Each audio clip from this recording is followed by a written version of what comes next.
Welcome to another edition of Swim Easy Speed. Today we're going to look at a submission from a user on the R Swimming forum on Reddit. So he asked if I could take a look at his stroke and see if I could see anything. And so here's the video. And, what we're looking at is, and he'd said that he had an issue, I think, in his foot. So you can see, he's got this right here where the foot's kind of pointed straight down. I think he said he hurt his foot. It was something like that. So, if you're doing that, you don't want to do that simply because that's just going to create a lot of drag going down. It's going to bring down the back part of your body. So you're really going to want to avoid that. And it's typically, I see this, you want it to get it more like that where the toes kind of pointed straight out. I typically see it with a lot of triathletes, beginning swimmers, particularly athletes that have a large running background. Their ankles will get kind of stuck in that position. They'll get pretty stiff. They won't have much flexion. So that would be one thing to think about. But, besides that, you can see that he's got a pretty good line on the water. It goes down pretty precipitously after that. But, basically head, shoulders, hips, all in line. Looks pretty good. He's got a pretty long line right there. That's not bad. You can see the one thing he's doing is he lifts that head up way out of the water. So the head's coming way out. We've got, both goggles out of the water. That's going to put a lot of pressure on the back end to drop, which is going to create just a lot of drag in the water, and make it really difficult, no matter how much fitness you gain, no matter how strong you get, to improve, and be efficient in the water.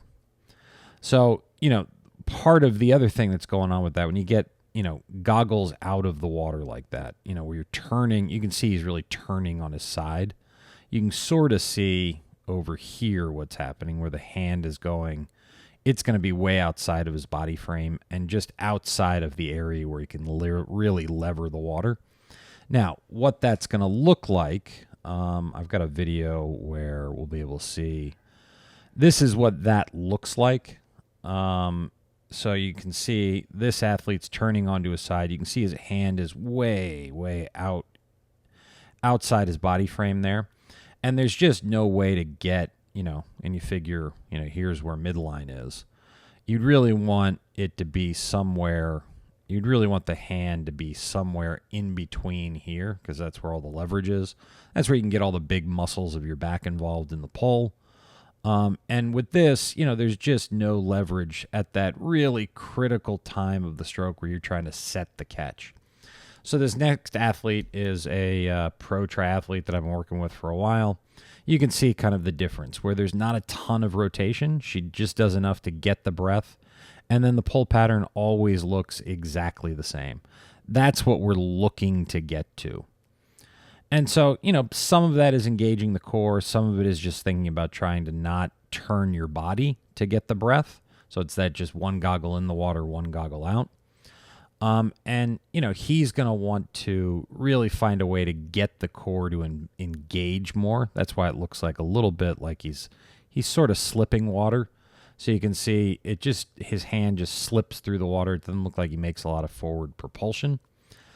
So one of the things you can do is the brick kickboard, which is a weighted kickboard. It's going to force a lot of core engagement, force that straight line down the body, and then make it a lot easier to get that one goggle in the water, one goggle out, where you don't have to turn your whole body to do it. The second thing that it looks like he might be doing, and you can see it right there. So you can see, if we figure that's coming in and across, and you can a little bit, it looks sort of like the hip might be going out this way, but you figure midline's about right there, so he's coming across that midline, and that would be the first thing that he'd want to fix. And so that's what this would look like more from the overhead. You can see that that hand up here coming across. One of the things we can do is, if you don't have a PVC pipe, you can just get a stick or a kickboard and just do that and give yourself an idea of where shoulder width apart is. So as always, thank you for tuning in. Please like, share, comment, subscribe, and hope to see you in the pool soon.